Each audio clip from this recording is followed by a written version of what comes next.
श्रीराम समर्थ. श्रोते हो, आपण ऐकत आहात श्री गोंदवलेकर महाराज यांचे प्रवचन. स्वार्थ आवरल्याने परस्पर प्रेम वाढते. परस्परात प्रेम वाढवण्यासाठी काही गोष्टी आवश्यक आहेत. एक, बारीक सारीक गोष्टींकडे दुर्लक्ष करून प्रत्येकाच्या स्वभावाला थोडी थोडी सवलत ठेवावी, म्हणजे द्वेष वाटणार नाही. दुसरी, सर्वांना प्रेमाची अशी जी एखादी जागा असेल त्याकडे दृष्टी ठेवावी. तिसरी, कोणतीही सूचना सांगायची झाली तर त्या व्यक्तिविषयक न बोलता नम्रतेने आणि गोड शब्दात सांगावी. चौथी, अत्यंत महत्त्वाची गोष्ट, जीमध्ये या सर्वांचा बऱ्याच प्रमाणात अंतर्भाव होतो, अशी बाब म्हणजे स्वार्थाला आळा घालणे.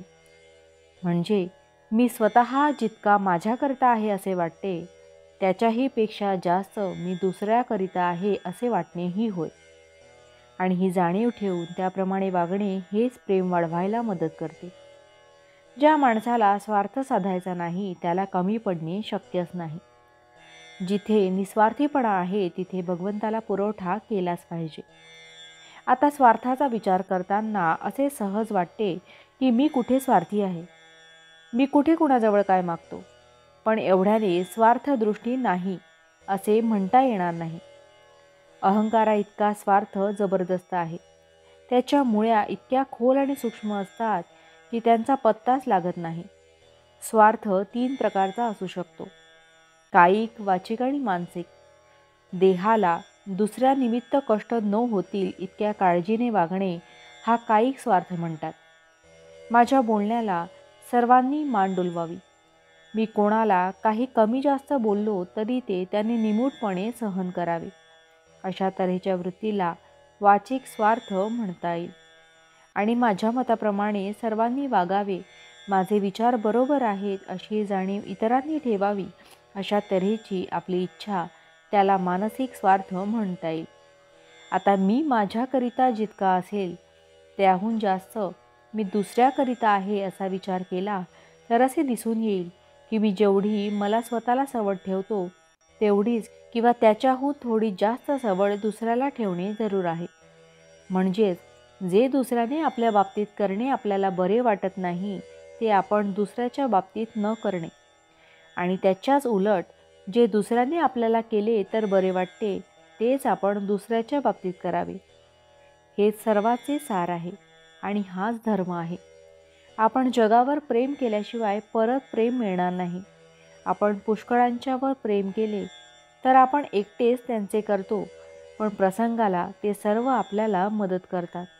जो पुष्कळांचा झाला तोच भगवंताचा झाला असे समजावे. भावार्थ, जो निस्वार्थी बुद्धीने प्रेम करतो त्याला आनंद खास मिळतो. जानकी जीवन स्मरण जय जय राम. महारुद्र हनुमान की जय. समर्थ रामदास स्वामी महाराज की जय. सब संतन की जय. श्री अनंत कोटि ब्रह्मांड नायक राजाधिराज सच्चिदानंद सद्गुरु श्री ब्रह्म चैतन्य महाराज की जय. जय जय रघुवीर समर्थ. आता आपण 13 वेळा नामस्मरण करूया. श्रीराम जय राम जय जय राम. श्रीराम जय राम जय जय राम. श्रीराम जय राम जय जय राम.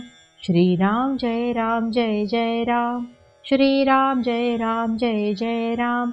श्रीराम जय राम जय जय राम. श्रीराम जय राम जय जय राम. श्रीराम जय राम जय जय राम. श्रीराम जय राम जय जय राम. श्रीराम जय राम जय जय राम. श्रीराम जय राम जय जय राम. श्रीराम जय राम जय जय राम. श्रीराम जय राम जय जय राम. जय श्रीराम.